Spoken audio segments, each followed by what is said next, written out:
Hello from London. We are currently at the end of the first plenary day at the European Conference on Education, Arts and Humanities and Gerontology. Next to me is standing Professor Tim Beasley-Murray from UCL. Hello, thank you for being here. Hi Melina, it's a pleasure to be here and to have taken part in such a wonderful conference. Thank you so much. Can you briefly introduce yourself and tell us what you do? Yeah, so my name's Tim Beasley-Murray. I've been at UCL for a very long time, and my area, I think my title is European Thought and Culture, and I'm interested in literature and ideas across a range of European languages, so French, German, Czech, Slovak, Russian, English, anything I can get my hands on. Okay, incredible. And today you gave a keynote presentation. Yeah, so today's presentation, which was for the conference, the focus of which was education, was asking us to think about the university less as a place where we do serious things, but more as a place where society allows itself to play, to experiment, to develop new ideas. So it was about this key idea of the university as a play space, both for us as academics and researchers, but also for our students. You showed us several quotes from a specific person saying that we should be attacking universities. Yes. So I started off my talk with pointing to the way in which the universities are under attack and how we should respond to that attack. And I quoted J.D. Vance with this terrible speech where he in turn is quoting Richard Nixon saying the universities are the enemy, the professors are the enemy, and we should attack them as these elite institutions that on the one hand are a serious threat or in control or are poisoning the minds of young people. But he also said that universities are the source of some of the most ridiculous ideas that there are in society. And I wanted to take that second idea that we're ridiculous, we're laughable, it's a place where we maybe play, and say, okay, let's own that. Maybe we should defend ourselves, not always by saying that we're serious, but actually by celebrating the fact that university is a space for play.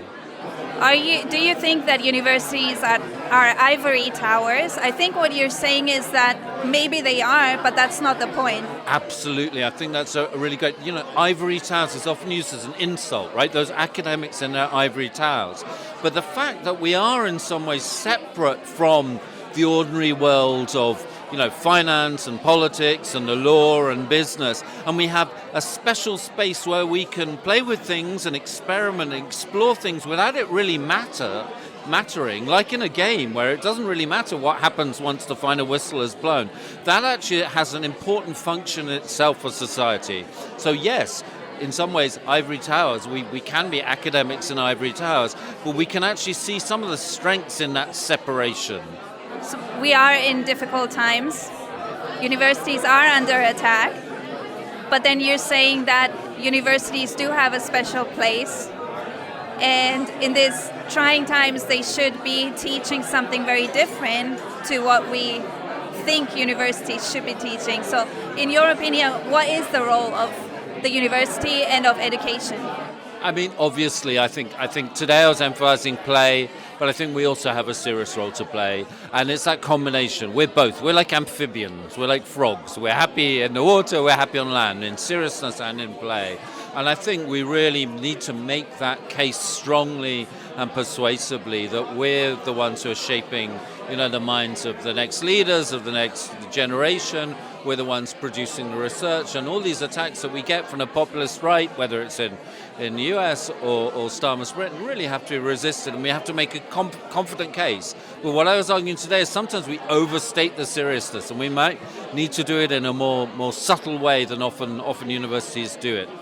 We are at an interdisciplinary conference, so I see some parallels in that. And does interdisciplinarity play any role in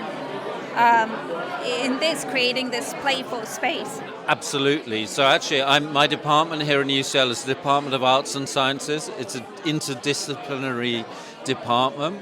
One way of thinking about it is that each discipline is like a different sort of game with different rules. There are things you do in economics, there are rules. There are things you do in chemistry, there are different rules. The great thing about interdisciplinarity is like you're creating a hybrid game you're creating new versions. And think how children, when they play one game, one child will say, I don't know, why don't we do this now? And they'll change the rules of the game as they go along, and they'll create a new game that'll produce new activities and produce a different sort of fun and joy.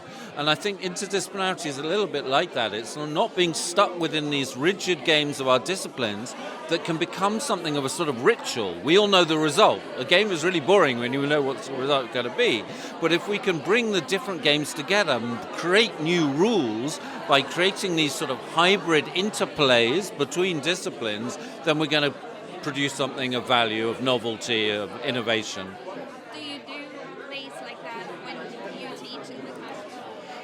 Yes, so I love teaching with others, and on my degree program we have, within the humanities, but we have creative practitioners in performance, writing, in film, we have critics and academics like me, and I think what we try and do is, albeit within perhaps a narrower spectrum of interdisciplinarity, so not between physics and anthropology, but we try and create that sort of a space of disruption, a space of possibility, which is also a version of a play space.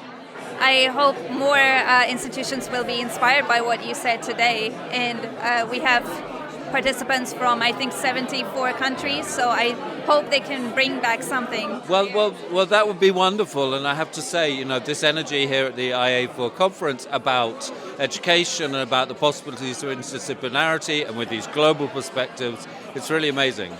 Great, thank you so much for being here. Thank you, Melina.